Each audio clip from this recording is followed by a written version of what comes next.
wouldn't want to after that. But after that performance, there's no way that they are getting the wooden spoon in 2022. Howdy, everyone. It's Sam. I hope you're doing really well.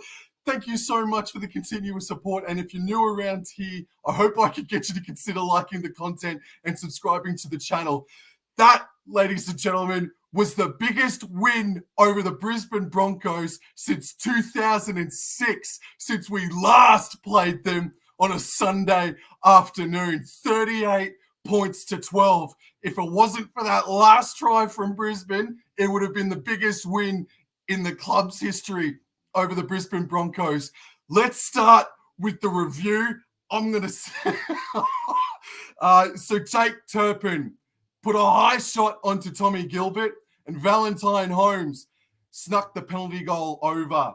And then Jeremiah Nanai kicked a grubber out for a goal line dropout only a few minutes afterwards. And then Chad Townsend grubbered in for Jeremiah Nanai in the 12th minute to make it 8 points to nil.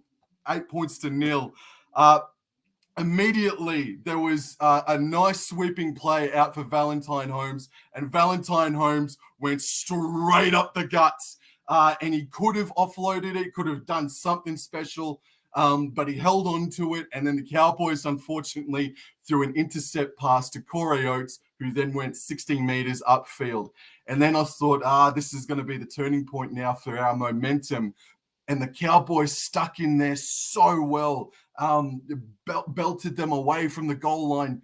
And it wasn't until the sort of ping pong ball sort of moment where the Brisbane Broncos scored.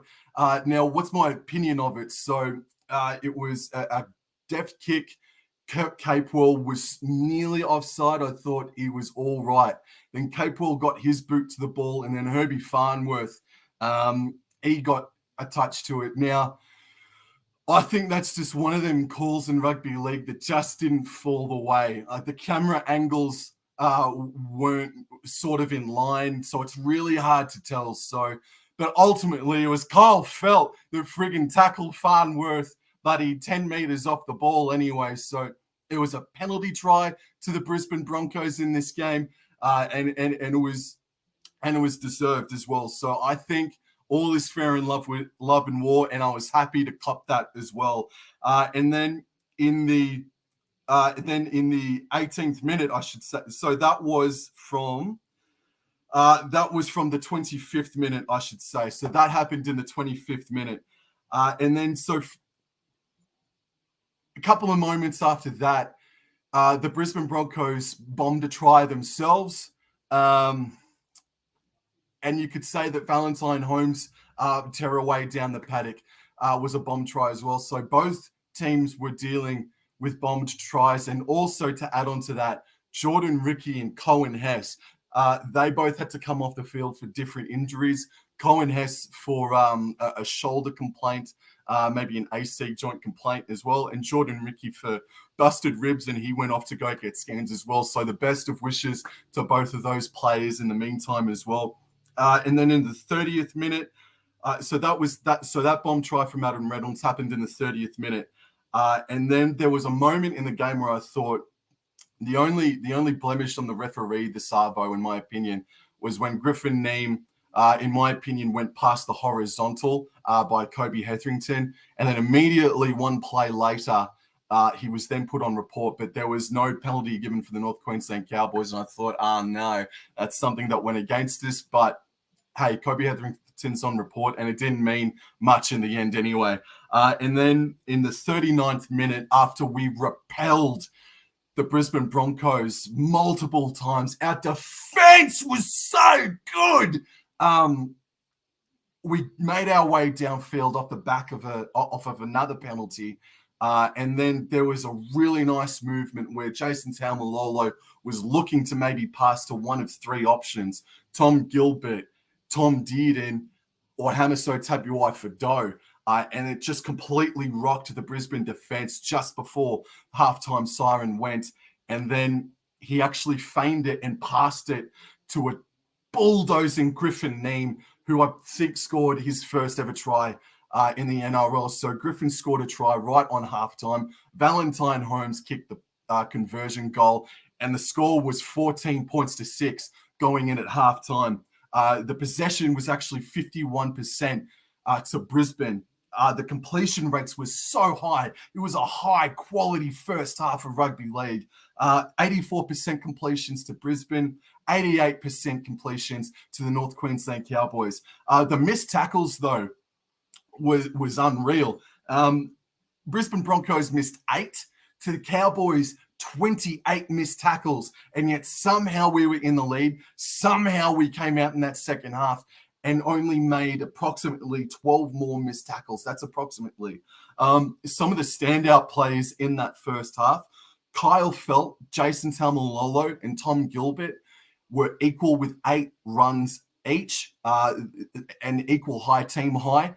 And then Hamiso Tabuai-Fidow, this is the interesting thing. He only had 1 run of the ball, and I thought to myself at halftime, you watch out for Hamiso Tabuai-Fidow. He'll come out as a blockbuster in the second half. And then Ruben Cotter, because of Cohen Hess's injury, Ruben Cotter ended up playing approximately 65 minutes as well. And Jason Taumalolo played the first half completely, and we'll touch more on Jason Taumalolo in just a hot second. And so we move in to the second half, and it was tick for tack, and ultimately it was Chad Townsend's 4th tackle kick, a clever, much relieving 4th tackle kick that got the Brisbane Broncos forwards moving. He was the first a player to do it in the second half, to put in an early kick, and Adam Reynolds nearly got a 40-20 himself off of the kick from Chad Townsend, but it went out on the full, and so then we got a goal line drop out of it instantly. So our next set after it was kicked out on the full by Adam Reynolds, we got a goal line dropout, and then from that goal line dropout, Adam Reynolds had it go out on the full as well. So it was an ordinary start, unfortunately for Broncos fans and for Adam Reynolds. And then eventually in the 46th minute, Valentine Holmes scored a try on the far left edge, running left to right off screen. And it was a nice pass from Dearden. It sort of went behind him a bit, and he sort of had to do a 180 or a 360 and then chuck it out to Valentine Holmes, who, look, admittedly, I didn't cheer straight away and immediately, but it eventually was all confirmed because I thought maybe there could be a chance he got some a piece of meat on the sideline chalk, on the chalk sideline, and then he converted it from way out in the corner as well. And then from the 46th minute to the 59th minute, I just thought that the end of sets, we must have had 3 attacking sets in the red zone of the Brisbane Broncos.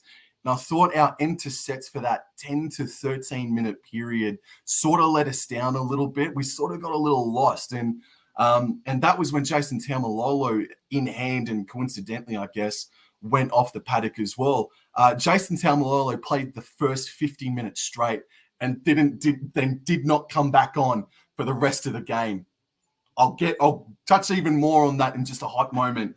And then, look, we got a serious piece of luck. So there was a Tom Dearden bomb, and Chad Townsend and Jeremiah Nanai were both chasing after it. Tessie New went up for it. And I didn't cheer immediately after Jeremiah Nanai put the ball down because I thought it did bounce off of Chad Townsend. I haven't had an opportunity to watch another replay of it, but I thought it did touch Chad Townsend and then rolled forward into Jeremiah Nanai, who had his back to the try line. The ball went into the midriff of Jeremiah Nanai, turned around, and he scored a double. So do I think that was a try for North Queensland? If I was in the bunker, on the views that I saw, which weren't many, yeah, I probably would have hit the red lights. So that was a very fortunate call, but we got that piece of luck. We scored that try off of great defense that we had shown for the first 60 minutes as well. And then we move. So then we get the ball back off the kick restart. We go downfield and we got an instant goal line dropout again. We had 4 Cowboys just bulldoze Selwyn Cobbo and or Tessie New into the in-goal area. And then there was a great piece of vision that was only shown once. Valentine Holmes had to deal with an Adam Reynolds goal line dropout, and he leapt bloody 10 meters up into the air and 5 meters out, and then tapped the ball back in to keep it in play. And off the back of that, it was Jeremiah Nanai who went up again. He is a crossfield kick try-scoring specialist, this bloke. And he got himself a hat trick. So we were starting to run away with the game there. And then when we got the ball back after the kick restart, we completed our set, got it down into the 10-meter zone of the Brisbane Broncos. And as I said, and/or Cobbo or Tessie New, we got a goal line dropout restart again. So we were just ferocious on the Brisbane Broncos. And it was fair too. It was Cobbo on one of the two that just got sent back 8 or 10 meters back into the goal line dropout zone. And then Tom Dearden scored a try out from dummy half out there on the left edge. So I think it was Cobbo and Katoni Staggs and Adam Reynolds. I might need to be corrected on that. That had just a barrier of a day, unfortunately, for the Brisbane Broncos. So Tom Dearden scurried in over and scored a try for himself. And then the final try that we saw was a cheeky bounce that Hammer couldn't contain.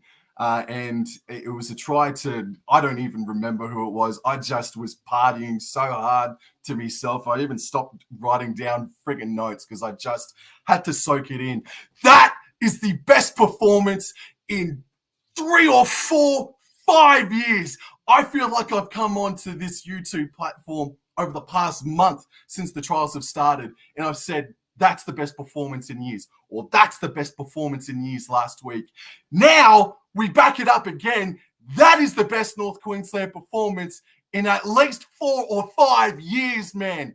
It is the biggest win over the Broncos since round 1 of 2006. Hey, NRL, make us play Brisbane Broncos again on a Sunday afternoon in 2023, because if that's what we can do to the Brisbane Broncos and any other club for the rest of the year, then you bring it on. And anyone that thought that they were going to get the wooden spoon in 2022, start eating your own words.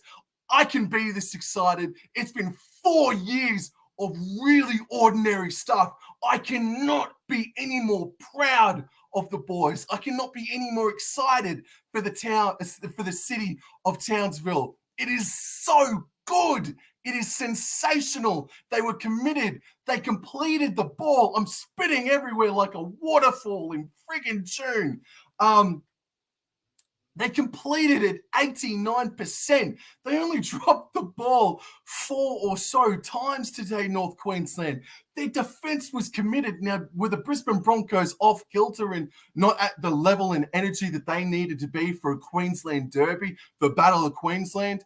No, but you only can win and beat what's in front of you, and we got them, and we terrorized him the entire game. So I want to give a couple of raps here. So I'm going to go into the man of the match territory now. So Jeremiah Nanai, I think he gets my silver medal. He scored a hat trick, made approximately over 10 or so runs, and he ran for 117 meters today. If you excuse me, I know it's a bit rude, but I'm just going to get some stats up here for you. A special mention to Griffin Neem as well, who came in. He's done it again. It's not the first time he's done it as well, this young man. He's come in at approximately the 25 to 35-minute mark or so. He was an interchange player that came off the bench. Griffin Neem ended up running 15 times for 156 meters. Now, he did miss 7 tackles, and he did contribute to the 30-odd missed tackles or 40-odd missed tackles that we made. But Griffin Neem, man, and Jeremiah Nanai is off contract at the end of the year. Sign him up. Don't let another good talent leave North Queensland for the love of all that's friggin' holy, don't do it. Don't do it again. You've got Tom Gilbert, who ran 13 times for 123 meters. So Jason Taumalolo, what was so impressive, Taumalolo was ball playing a little bit as well for the pass to Tom Gilbert. He did miss a few tackles himself, Jason Taumalolo, but his defense was still there. His leadership was ever more present. And he ran the ball. He ran the ball for 12 times for 128 meters. The Cowboy that ran the most was Valentine Holmes with 180 running meters. And Jordan McLean, I think, over the past 12 games, so, about a year or so, I think Jordan McLean has finally started to find some comfort. And I don't know, man. Do we let him go at the end of the year? Because he is off contract. So is he going to be re-signed or not? I need a couple of days to think about that. That's for sure. But Jordan McLean ran 14 times for 150 meters himself. Tom Gilbert over 100 meters. Murray Tuolangi with over 100 meters. The boys, the back five for the North Queensland Cowboys, are they now becoming one of the most informed back five in the entire competition? In the first 2 weeks of the season, that back five has made more meters than any other back five in the competition. And they just all added to their statistics today big time by adding another 400 meters collectively. Are we now the most underrated and most informed back five in the competition? Well, we're sitting in second spot on the ladder, so we potentially might be. Chad Townsend and Tom Dearden, I've got to find this here just quickly, lads.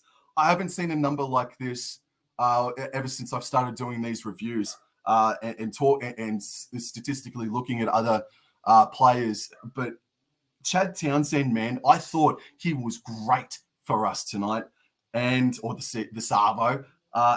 And I'll just try to find it here, lads. If you just work with me, what I want to do is just highlight his kicking meters, which I have here. So Tom Dearden kicked the ball 3 times for 56 meters, and one of those 3 kicks resulted in a try. For Chad Townsend, my goodness, 19 times he kicked the ball for 636 meters, boys.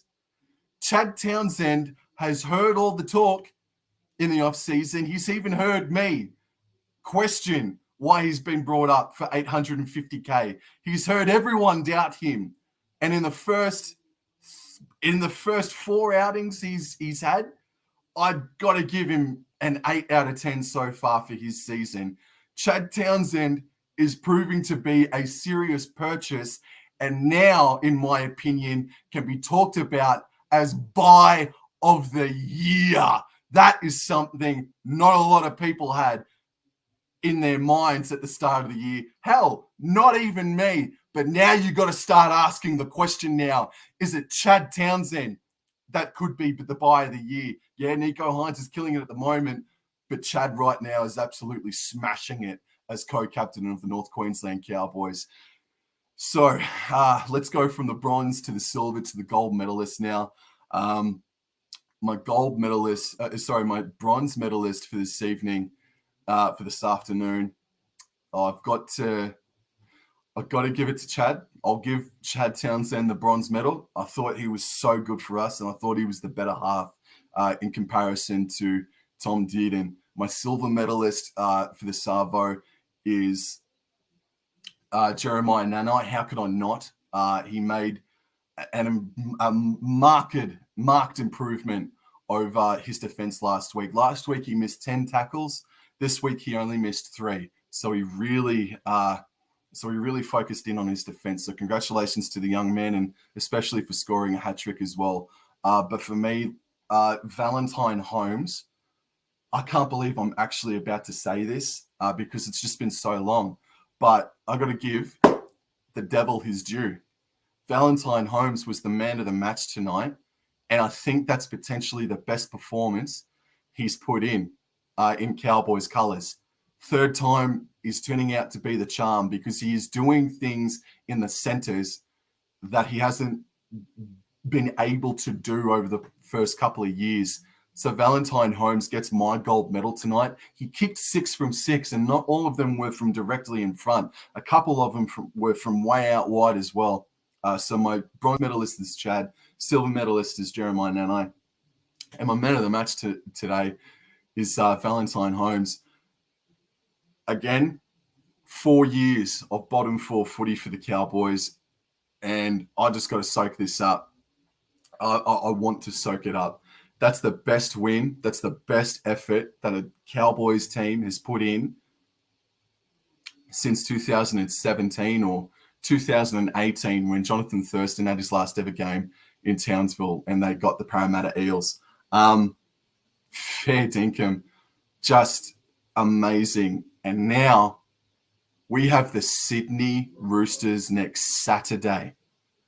Oh my God. In my opinion, Sydney Roosters have been off kilter. They've been a little underwhelming, even though they did beat the Manly Warringah Sea Eagles very convincingly in round 2. But this is the test now, guys. We've only let in 4 tries. We are the best defensive team after 3 rounds. My God. My God. We now take on the Sydney Roosters, who have been the premiership favourites all off season in my eyes. So I can see everyone in the chat, and let me highlight you, mate. Let me highlight you. Mr. Nick from Australia was in attendance at Suncorp Stadium, bro.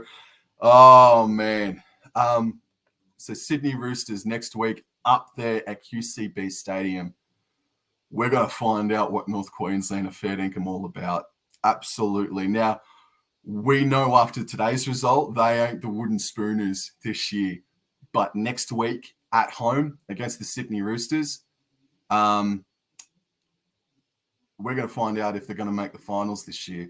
Because if we can beat them in any way, in absolutely any way, you watch this space for the Cowboys next week and you think I'm excited now, prepare to be absolutely blown away. So ladies and gentlemen, thank you so much for joining me on this live stream. To everybody that's been in the chat, look, I've seen your comments and I apologize for not highlighting them. I just wanted to solely focus on trying to make a really energized and entertaining review of this game. So thank you so much all for tuning in. North Queensland Cowboys, they are now 2-1 for the season, and they just beat the Brisbane Broncos 38 points to 12. The biggest win that they've ever had, the biggest win that they've had over the Broncos since round 1 of 2006. And it's the most points they've ever scored at Suncorp Stadium as well. So everybody, go and enjoy the footy. There's another game happening live right now. Get the hell out of here. I am too. Ride 'em, Cowboys. Let's go.